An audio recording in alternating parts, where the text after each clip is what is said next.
A second later, an Egyptian man ran after his camel, his white turban unravelling off his head and gliding like a wave on the desert sand.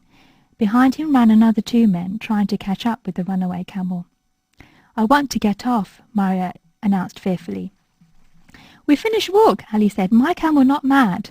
"No, really, I want to get off," Maria insisted, staring ahead at the frightening sight of the mad camel running frantically in the desert with 5 men now trying to catch it. "Excuse me, Brother Ali," Zahra said in a firm voice. "You have already been paid. We do not want a refund. We just want to get off. My friend is very scared." "Okay," Ali said, shrugging. He lowered the camel to its knees, and Zahra and Maria scrambled off. Zahra reached into her bag and took out an Egyptian note, handing it to the pleased-looking Ali. Wow, thank you so much. I can just picture that camel and being chased, because I mean, when I was in Dubai actually trying it the first time you're getting onto a camel, it's quite a new experience, and you kind of, the way that you've written that really takes you through the whole journey of the whole process, and there's some really kind of humorous elements in that, and I think that's what makes you warm to the character a little bit more as well, I guess, because actually she's going through something very real. Yeah. And I think that's what's really coming across. Is that something you try to portray? I try to make it funny, and I try to highlight, through that extract there, Maria, who's her best friend, thinks of herself as a Scottish girl. But obviously, because of her appearance, the camel owner, the Egyptian, thinks she's a Pakistani. And it's just trying to highlight, how people perceive you and how you think of yourself. And all the characters in my books are very proud to be British. And I think that's important. I think kids need to be able to identify with characters of ethnic origin and feel proud that they live in this country and this is their home. And actually they can get quite offended when they're recognised as something else.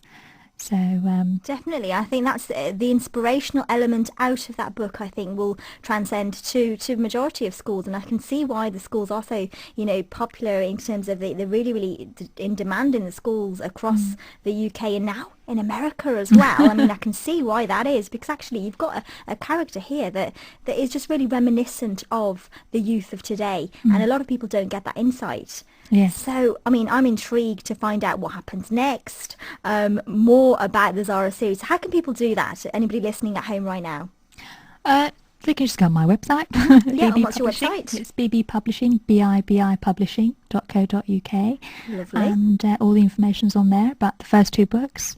And will be uploaded this week, hopefully, about the new book as well. Fantastic. Very good at updating, aren't you? I am, very good. See, and Anjum said she wasn't very good. TV chef and celebrity chef Anjum Anand said she wasn't very good at updating, but she will be now.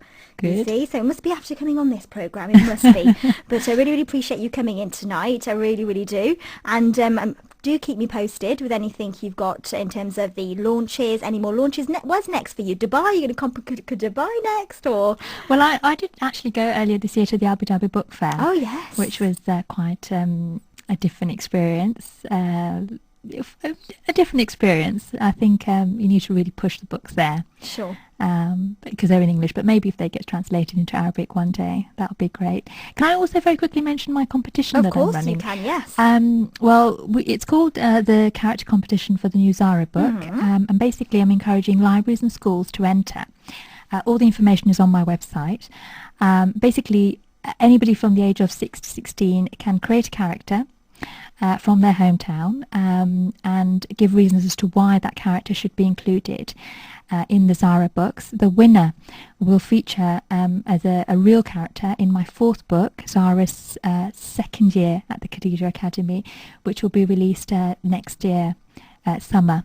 So, wow. So if there's any teachers or parents listening. Yes, I'm sure there is. And guys, you can listen back to the whole show again on the iPlayer, of course. If you type into any search engine, BBC iPlayer, you can listen back, just choose Midlands Masala, and you can listen back to the whole show again at your convenience. So yeah, I'm sure there'll be plenty of good feedback there. But I appreciate you coming in and this late hour. It's 15 minutes to 1 o'clock, and you're here as a regular story time with us. We like our regulars. Great. Take care. Good night. God bless. Asha Riaz on BBC WM.